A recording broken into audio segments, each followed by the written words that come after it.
Okay, so hello again. Welcome again to KabbalahDecoded.com. Tonight's class has to do with the concept of being and nothingness, which needs to be explained, but that is the basic topic of tonight's discussion. And it really begins with the whole concept of creation and what creation is all about, really. But I'm not going to go into it in detail. Hello from Tennessee. Hello there. Okay. The concept that needs to be discussed in Hebrew, it's called yesh. In fact, I have a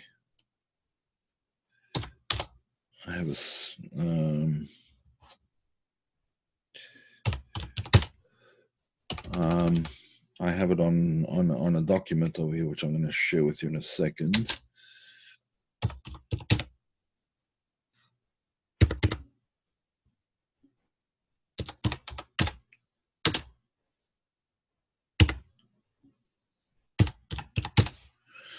Okay. Sorry, this is just taking more time than I thought it would.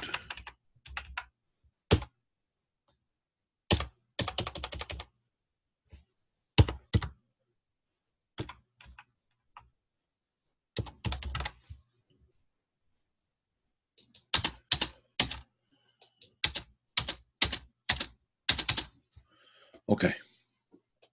Good enough. Not perfect, but it'll do. I don't know. I know you don't know what I'm talking about, so I'll get to this document soon. All right, there we go. Okay, so here's the terminology. My apologies again for the waste of time here. All right. Here we have the expression yesh. I assume everybody can see. The word yesh means being or existence. Ayin means nothingness. And yesh again means being. And I'll show you why I'm doing it like this. So there's yesh, there's ayin, and there's yesh. Now, let me just write the first word. The first word of the Torah is the word Bereshit. And the Tikkunei Zohar explains that there's 70 ways of dividing up this word Bereshit. Bara, Eish, Barashit, and so on and so forth. There's all kinds of difference. We went through a few of them. They're called the various tikkunim. So there's one way of saying like this. Barata, yesh.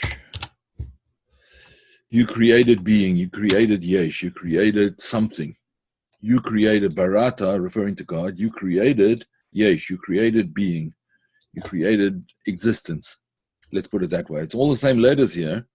It's the same letters of the word Bereshit. You see there's the Yud and the Shin. You just take the Yud and the Shin out, put them here, and then you get the word Barata. Right, Barata, you created being. Now, why is this important? What is this all about? Because the whole concept of creating being means creating something that feels itself to exist. That's the point over here. Something, when God created, he created that which is aware of and experiences its own separate existence. Now, that's not an ideal situation. The ideal situation is to feel and to be aware of and to experience the existence of God, rather than the existence of ourselves. But we do feel ourselves to be a separate thing. Why is that? That is because of the concept of concealment. Or as there's a verse in Psalms which says, Ata kel mistater, you are God who hides himself, who conceals himself. That concealment, that original concealment, is the concept of tzimtzum. The word tzimtzum, I'm going to write it in Hebrew. Tzimtzum. Tzimtzum. From the tzimtzum is the how shall I say it? Is it a noun? It's an adverb, right? Tzimtzum, and the word itself is tzamtzem. You'll see why I'm doing this shortly. The word tzamtzem, very important word here for our purposes today. Tzamtzem. I'll just highlight it. All right, tzamtzem. Tzamtzem is to constrict oneself, or to, as it's explained in Kabbalistic text, to conceal something. Tzamtzem is either to constrict it, to narrow it down, to squeeze it to a much smaller footprint, so to speak, or the way it's explained in Hasidic text, essentially, is that the tzimtzum is not a constriction so much as a concealment. It's the concept of concealment, and we'll see soon what this idea is. So, we have being, we have nothingness, and we have being. Right? Yesh, ayin, and yesh. God created being. Now, why is it this? What would this yesh be? This yesh should really be spelled. Essentially, it should be spelled with a capital Y, right? Yesh, because that's the existence, the being of God. This is the being of created being. This is the barata yesh. You created the yesh. You created the something. You created finite existence by concealing yourself through the process of tzimtzum. Okay, so what's the ayin in the middle then? What's this concept of ayin? There's yesh and there's yesh. There's the existence of God. That's true existence. There's the existence of creation, which is what feels itself to be separate and separated from the being of God. It doesn't feel itself to be merging into, and the whole point of what we do is to try indeed and to merge into that. But what separates the two is this concept of ayin, of nothingness. God is true being. In between true being and created being, or let's put it more accurately, dependent being. It's created, but the creation is not a process that happens once upon a time, or that happened once upon a time. It's a process that is ongoing. It's constantly being created. There's constant creation. Therefore, the proper expression is Boreh Olamot. He creates worlds. He creates existence, not bara in the past tense. It's only used in the past tense because creation had a beginning in time. But the process of creation is an ongoing thing. In the second part of the Tanya, there's the, I'm sure all of you have heard of the work Tanya. I've referred to it a number of different times. In the work Tanya, let me just write that down for anyone who doesn't know.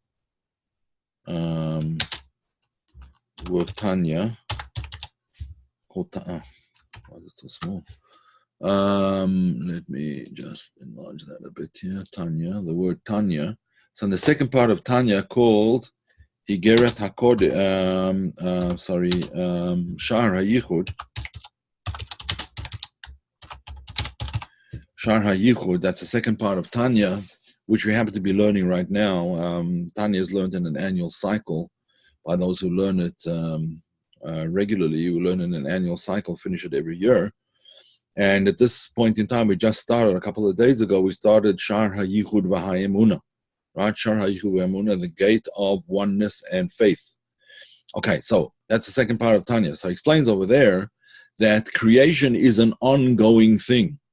And that is why the metaphor of speech is used in the Torah. In the beginning of the Torah in Genesis, it says, like, God said, there shall be light, and there was light. God said, there shall be herbs shall spring forth from the earth, etc., etc. Said there's expressions of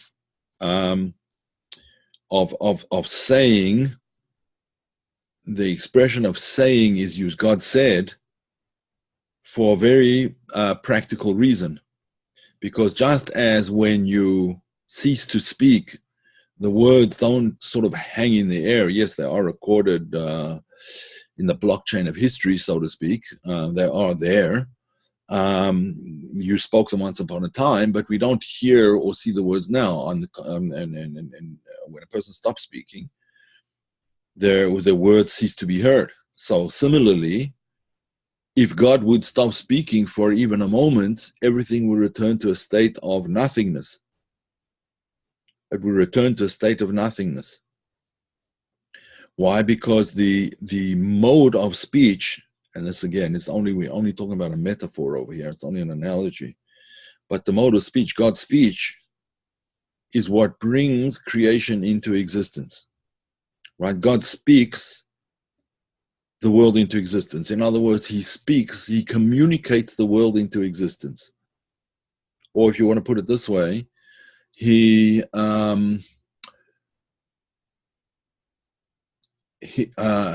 arranges information. God arranges information in speech form that we see as the world around us. Now, this speech is basically, I think what they call in the technical jargon, they call it a concatenation of letters, right? It's a chaining together of various letters.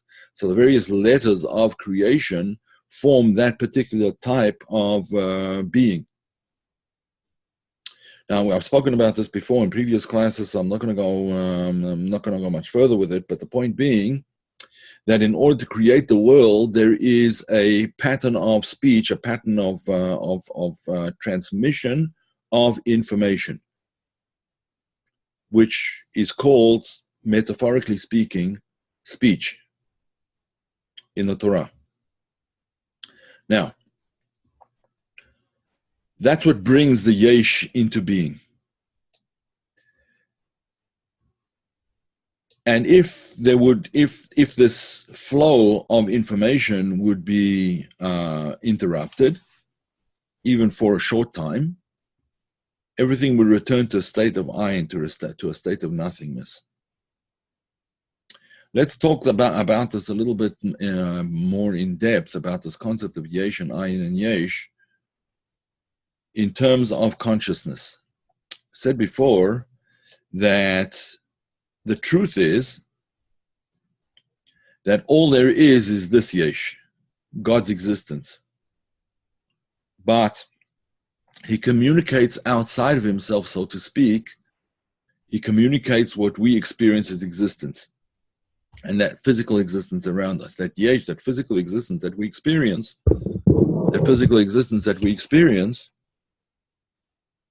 is in truth simply God speaking to us, or God speaking the world into being. But between the existence of God and the existence of the world, there is a level called ayin, this level of nothingness. Now, what is the nothingness? The nothingness doesn't mean that it's not there, it doesn't exist. The nothingness is viewed from 2 points of view. There's the nothingness as is approached by the yesh ha'emiti, the true existence of God. And then there's the nothingness that is viewed the way we see it. So how do we see this ayin? How do we see the nothingness? We define it, we describe it as nothing because we have no idea what it, we can't find any language to explain what that is. And therefore it is called, in our estimation, we call it nothingness. Like the manna which came down from heaven was something that they couldn't understand, they couldn't comprehend how it could just suddenly appear from nothing. And therefore they called it mahu, right? Or manhu, what is it? Like they didn't know what it was. So that's why they called it the manna, right? Because manhu, what is it? So theoretically speaking, or technically speaking, we really should divide the ayin, the nothingness, into 2 parts. There's the ayin as it's experienced by being, by physical being, and there's the ayin as it is understood by let's call that being with a capital, by God's being, right? So that the ayin of the Yesh Hayamiti, the ayin of the true existence, and then there's the ayin of the created or dependent existence. Our existence, as I said before, is dependent on God speaking us into existence, communicating us into existence at every moment. So therefore, the ayin is seen differently from either point of view. We see it as incomprehensible, something we don't understand how it happens. Whereas God sees it as something which is completely dependent. It's in a sense nothing, because it doesn't compare to his being. This ayin here is essentially the process of tzimtzum, the process of concealment. That's why it's called ayin. For him, it's nothing. It's not there. He doesn't conceal himself from himself. Just as if you would cover your head with your arm or whatever, it's not that you would hide your face with your hands. Who are you hiding it from? Not yourself. Your face is still there. Okay, so therefore, when we talk about being and nothingness, these are really, the nothingness has two levels and the being has two levels. There's true being and there's created or dependent being. And then there's the nothingness the way we experience it. And then there's the nothingness the way God experiences it, so to speak, the way God creates it. Okay, fine.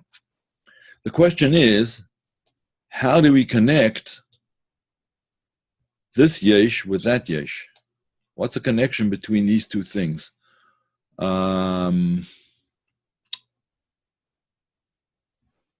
Yeah, I don't have a pencil that I could really. All right, well, whatever. How do we connect this here with this here? What's the connection here, right? What connects these two things? Well, what connects them really, essentially, is this concept here of the tzimtzum. But let's see if we can.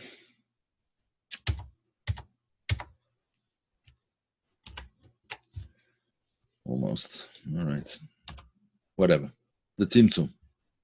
Tzimtzem is the verb to metzamtzem, to cause the nothingness to come into being, to keep the nothingness in place, to keep the ayin in place.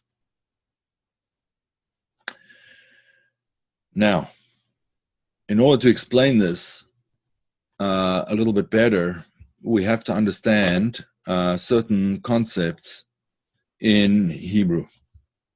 You have a special, you have the 22 letters of the Hebrew alphabet, right? The 22 letters of the Hebrew alphabet, and you have them. They can be combined in different ways. This is found in the book Sefer Yetzirah, in the book of Formation, about the combinations of letters and how they can be combined in different ways. So there's certain, what would you call them, kind of a code, right? There's certain kinds of codes which, if they are handled right, these codes reveal hidden things. They reveal secrets.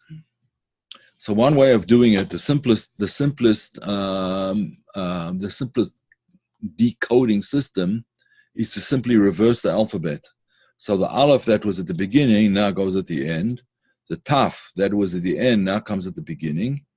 And so it goes down. The bet is the second last, the second, here it's the second last.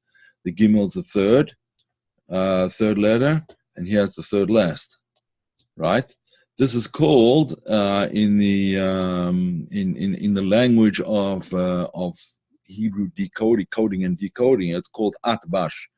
At, because aleph exchanges with taf, and bet exchanges with shin, and gimel with reish, and dalad with kuf, and so on and so forth. All right, so let us exchange. So if we now take this paradigm here, and we decode the word tzimtzum, what do we get? So we look over here in the Tzadi column. What do we get? We get a Hey, right? We get the letter Hey. So let's put the letter Hey over here. If you take the Mem, what does the Mem correspond to? The Mem corresponds to Yud, the letter Yud, or the Mem over here corresponds to the letter Yud here, right? So let's go now. All right, so now we have the letter Yud. And again, we have another Tzadi, so there will be another Hey. And here we have another Yud, right? Because it's just a repetition, right? Now, what does this word mean? Well, you have to change the word around. You have to switch the word around. If we switch this word around, it spells the word for the future. Yihayeh, what will be in the future. In other words, the tzimtzum is what was revealed, that's the past. But to switch the past over to the future, so you change the letters around, you switch them around. Yihayeh, that's what will be in the future. All right, now, how does that help us? How does that help us understand what is going on? What connects the present or the past and the present and the future? What connects them all together? Well, there's another word. There's another word that connects them, and that's the word mitzvah. Right? The word mitzvah. Mitzvah is, the letters of mitzvah is the word of that's a commandment. Right? A mitzvah, a commandment given in the Torah. Right? Now, we all know that the divine names are the origin of all of being. When it says that God created, so what is it? What name does it use? Vayome Elokim Yehi Or Vayi Or. Elokim said that let there be light. Elokim is one of the names of God. Now, what do we mean by the name of God? Well, Moses, when he wanted to know who was communicating with him at the burning bush, because the first time he had a divine encounter of that sort, a direct divine encounter. So he wanted to know who was speaking to him and who was sending him to do this particular mission to take the Hebrews, the Jews, out of Egypt. So the Midrash is rabbinical literature that explains verses in the Torah and says, my name you wish to know, Shmi atam avakesh leida, my name you wish to know, Lefi ma'asai ani yikra, according to my deeds, I am called. I am called according to my deeds. Therefore, when the deed or the act is the act of creation, then the name Elokim is used. Let me just... we don't have to go there, we can just do this. Okay, the name Elokim. The name Elokim. Now, usually it's spelled with a hey, but we don't just write the divine names unless we're writing them in a verse or whatever, right? So I put a kuf here instead of a hey. Usually it's supposed to have a hey over here, right? And we just pronounce it as if it's written with a kuf, Elokim, rather than with a hey. But it says, Bereshis bara Elokim, God, in the beginning God created. Vayom Elokim yihi or, and God said there shall be light. But the name of God that is used is the name that expresses plurality. Any word ending in a yud mem in Hebrew expresses plurality, expresses the rabbim, as it's called in Hebrew, right? Expresses the idea of plurality. So as soon as a creation, as God creates something which is, so to speak, and I say only so to speak, outside of himself, because everything is ultimately within God, but it appears in the estimation of the thing which is created, it appears to be a separate thing. Therefore, we would use the name Elokim. Whereas the name Yud-Kei Vav-Kei,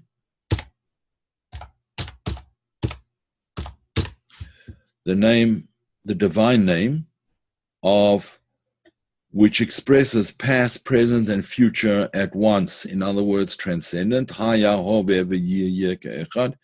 present, and future all at once. So that name is only found later on when it starts talking about the seventh day, the day of the Sabbath. Prior to that, only the name Elokim is used, essentially. Right? The name Yud-Kei Vav-Kei only comes... I see there's some comments. I'll get to them in a minute.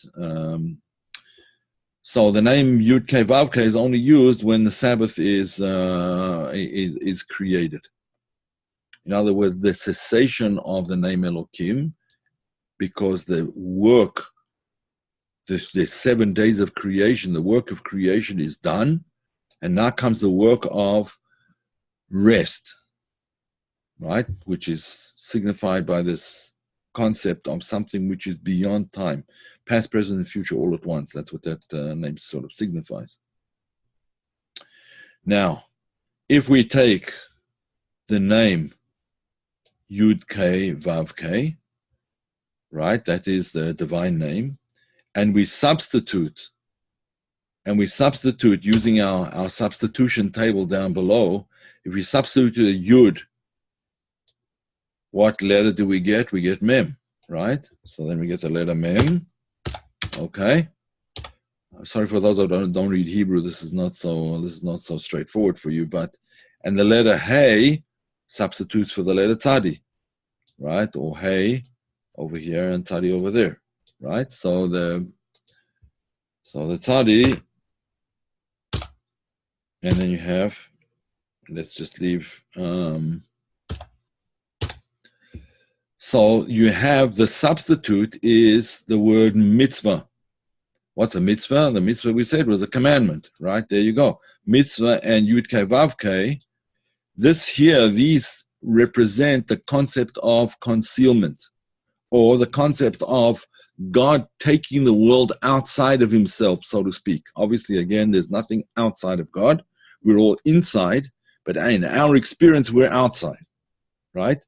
Yes, that does have to do with the 10 utterances of creation. Vayom Elokim, all those Vayom are the 10 utterances through which the world was created.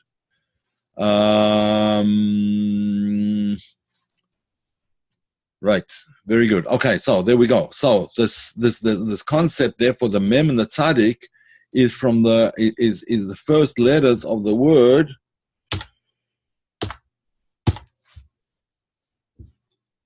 of this word here. Right, just those letters of it, which means to take outside, motzi, right? Motzi, like a motzi lechem min haaretz. In Hebrew, sometimes it's written with a vav, and sometimes it's written without a vav. It's written with the points, or the vowels in Hebrew are not written into the word in many cases. They're pronounced, but they're not written. So the concept of matzah is motzi is to take outside of. So this is when the world is taken outside of godliness, then the connection that we have to godliness is through the mitzvah, through the commandments. Right? The connection, in other words, that's the hiddenness of God, is found in the word mitzvah, in the commandments. So, as it says regarding one of the commandments, which is called the commandment of Truma, it says, "Vayikchu li Truma." You shall take Truma. Truma is an offering that is given from the first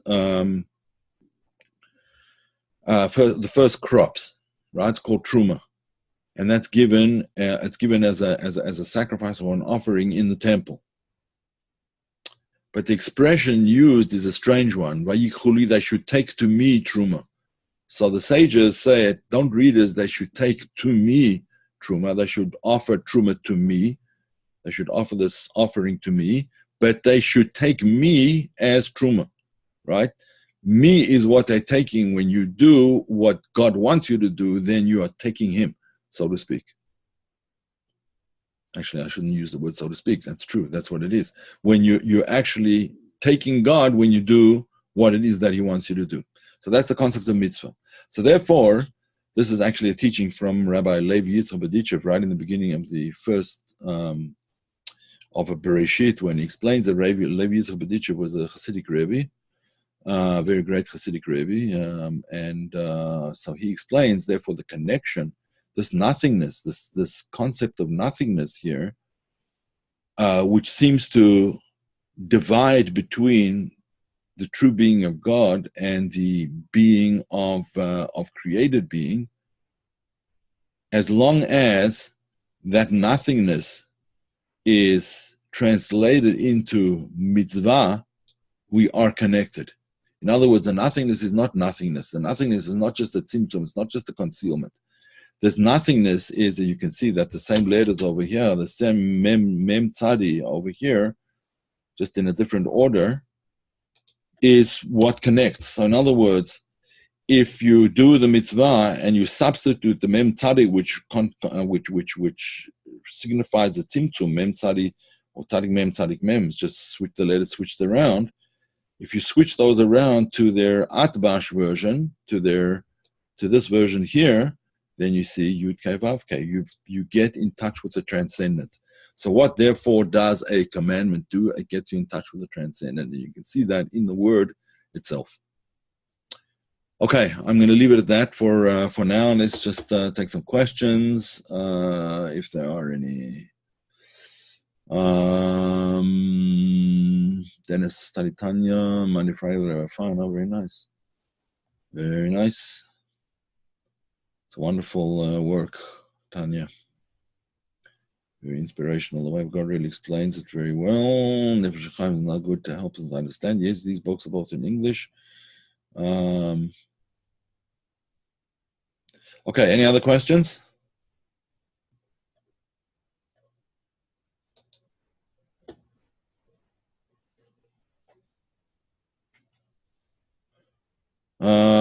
Don't seem to be any questions. Is anyone still here? All right. All right. Yeah, I see there's still 9 participants here, so we're doing good. Okay, fine. So, ladies and gentlemen, it was probably a little bit complicated tonight, right? So I hope that let me just put it in simple language.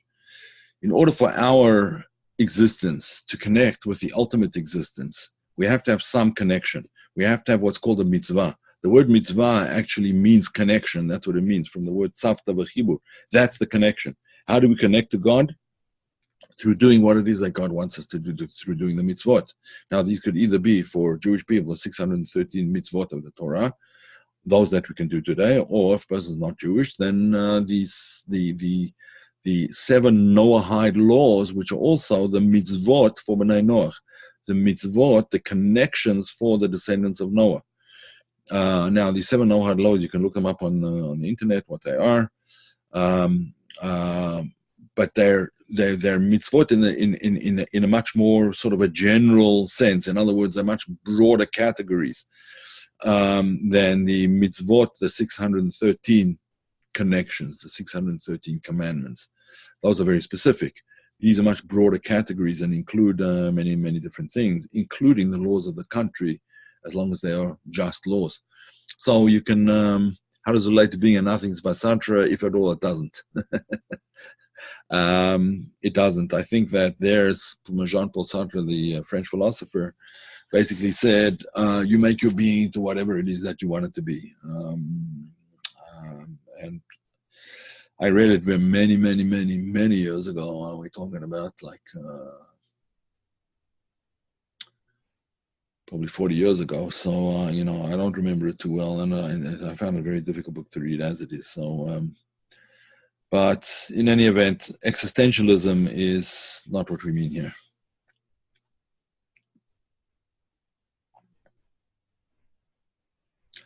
All right. So, any other questions? Not, I realize that again, tonight was a little on the difficult side, probably. But if you listen to it again, you'll probably get a lot more of what we spoke about. Okay. If there are any questions, you can always write to me by email or KabbalahDecoded@gmail.com, and I will be happy to answer your questions. Or you can ask questions from the website KabbalahDecoded.com. Okay, folks. So we'll call it a day, and I will post this online as soon as I can, and we'll take it from there.